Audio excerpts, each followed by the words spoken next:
Joined by former Australian cricket captain Ian Chappell from Sydney, and we're talking now about a perceptive piece that he's written on the website, where he talks about how poorly teams are travelling and why that should be a concern for the game. In fact, just 2 test matches in all of 2013 won by the team that was actually on tour, so which is a revealing stat in itself. Ian, is that something that you believe Test cricket should be genuinely worried about? You know, I think cricket should be very worried about Test cricket in general, and the imbalance between the stronger nations and the weaker nations. I mean, cricket can't afford to have the West Indies as a bad team, and the West Indies have been a bad team now for a long time. So that's a problem. You know, you've got 2 or 3 sides there, even amongst the major nations, who are really struggling to keep up. So it's a concern. But the fact that you've got, even, you know, I mean, we've had whitewashes now between supposedly good teams. Yeah. You know, India got whitewashed in England, and then they got whitewashed in Australia. Australia got whitewashed in India, they got whitewashed in England. And now England have been whitewashed in Australia. Now, we're talking about the major teams here, the good teams, and they're not winning a game as soon as they travel away from home.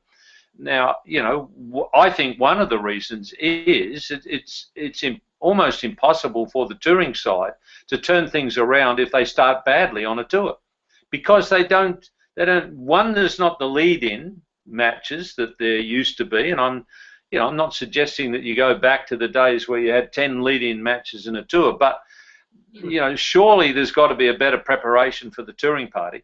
And then once they're going, if as I say, if they fall on hard times in the first test match, it's not like they're getting any other matches for the players to get back into form.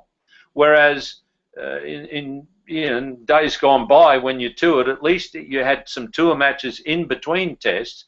And if you got beaten in the first test, you went away and some of your players could get into form, and some of your squad members could challenge for a place in the test side.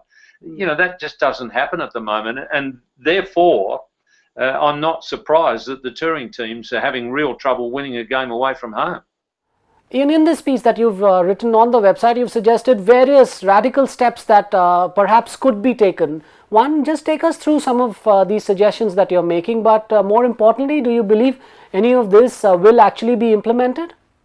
If you're asking me, do I think it's likely to happen, my answer would be a definite no. I don't think it's going to happen. But what I proposed was that, yes, you bring, England touring Australia, as they have just been, for instance. They bring a touring party of, 15 players. But then you've got just as many in the support staff. Cut down on the support staff and increase the number of guys in the touring party. And so you've got, the surplus players that are on tour, let them play a match while the test match is going on. So they've got a chance of staying in form, putting their name forward for selection in the next test match. So the other thought that I had was, and cricket has got to start finding elite players from a much wider pool of countries. So what I proposed was that you get from the associate nations, you get their best young cricketers and you bring them on tour. Let's go back to the example I'm using. So they come and tour in Australia, and the extra players from England play against those players. And you could perhaps bolster them with a couple of strong players from the strong under-19 teams. Now, again, costs will come into it, but the ICC keeps telling us that the reason we've got to have so many cricket matches is so they've got enough money to run the game of cricket. Yes. Well, I reckon they could run the game of cricket with a hell of a lot less administration numbers than what they've got at the moment. I'd rather see the money spent on producing elite players than surplus administrators.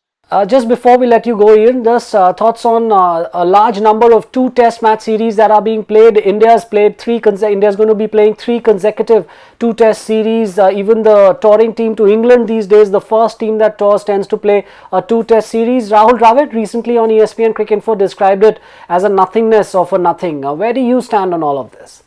Yeah, I mean, it doesn't make a lot of sense. Again, the touring team is totally disadvantaged because if you start badly, which you can easily do on a tour, there's no way back. And the best you can hope for if you lose the first test is that you can draw the series. Well, I mean, if you're going to have a whole lot of drawn series 1-all, what the hell's the point of that? If a test series is only worth 2 tests, well, then don't play the damn thing. If you, to me, it's got to be a minimum of 3 tests, and probably there should be more of the 5-test series.